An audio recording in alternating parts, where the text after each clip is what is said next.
തൃക്കേട്ട നക്ഷത്രം. തൃക്കേട്ട നക്ഷത്രക്കാർക്ക് പൊതുവെ ഗുണദോഷ സമ്മിശ്രമായൊരു കാലഘട്ടമാണത്.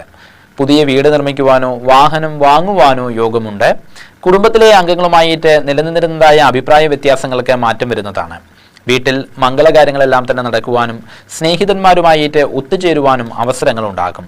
തൊഴിൽ മേഖലയിൽ ചെറിയ രീതിയിലുള്ള പ്രയാസങ്ങൾ അനുഭവമാകുവാനും ഇടയുണ്ട്. എടുത്തുചാട്ടം ഒഴിവാക്കിയിട്ട് ആലോചനയോടുകൂടിയിട്ട് ഓരോ കാര്യങ്ങളും ചെയ്തു തീർക്കേണ്ടതായുണ്ട്. ദൂരദേശത്ത് ഉള്ളതായിരിക്കുന്ന വ്യക്തികൾക്ക് അവിടെയുള്ള ജോലി മതിയാക്കിയിട്ട് നാട്ടിലേക്ക് തിരിച്ചു വരുവാനും ആലോചനയുണ്ടാകും. സർക്കാർ ആനുകൂല്യങ്ങൾ ലഭിക്കും. എല്ലാ രംഗത്തും സാമർത്ഥ്യം പ്രകടമാക്കുക വഴിയായിട്ട് നേട്ടങ്ങൾ ഉണ്ടാകും. പങ്കാളിയുടെയും ബന്ധുജനങ്ങളുടെയും സഹായം നിമിത്തമായി പല പ്രതിസന്ധികളിൽ നിന്നും രക്ഷ നേടുവാനും സാധിക്കുന്നതാണ്. വിരുന്നൊരുക്കുവാൻ വേണ്ടിയിട്ട് ധാരാളം ധനം ചെലവഴിക്കപ്പെടുവാനും ഈ വർഷത്തിൽ സാധ്യത കാണുന്നു. കടബാധ്യതകളെ കുറിച്ച് ആലോചിച്ച് മനസ്സ് വ്യാകുലമാകുവാനും ഇടയുണ്ട്. ആരോഗ്യ വിഷയത്തിലും അതിയായ ജാഗ്രത വേണ്ടതായുണ്ട്. കെട്ടിടങ്ങളോ പൂർവികമായിരിക്കുന്ന സമ്പത്തോ കൈമാറി പോകാതിരിക്കാനും ശ്രദ്ധ വേണം.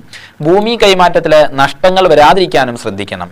തനിക്ക് ആവശ്യമില്ലാത്തതായ കാര്യത്തിൽ ഏർപ്പെട്ട് മനസ്സ് വ്യാകുലമായേക്കാം. ചെയ്യാത്ത കുറ്റങ്ങൾ ചുമത്തപ്പെടുവാനുള്ളതായിരിക്കുന്ന ഒരു സാധ്യതയും പൊതുവെ കാണുന്നുണ്ട്. മുൻകാല ചെയ്തികളുടെ ദൂഷ്യഫലങ്ങൾ അനുഭവിക്കാനും ഇട കാണുന്നു. പുണ്യസ്ഥലക്ഷേത്ര ദർശന ഭാഗ്യത്തിനും യോഗമുണ്ട്. വിദ്യാർത്ഥികൾക്കും അധ്യാപകന രംഗത്ത് പ്രവർത്തിക്കുന്നതായിരിക്കുന്ന വ്യക്തികൾക്കും അനുകൂലമായ സമയമാണ്. ദോഷപരിഹാരാർത്ഥമായി ദേവീക്ഷേത്രത്തിൽ മാസം പ്രതി ജന്മനക്ഷത്രം തോറും കടുമധുര പായസ സഹിതം രക്തപുഷ്പാഞ്ജലി വഴിപാട് നടത്തി പ്രാർത്ഥിക്കുന്നതും ത്വരിതായന്ത്രം ദേഹരക്ഷയായിട്ട് ധരിക്കുന്നതും ഗുണകരമാണ്.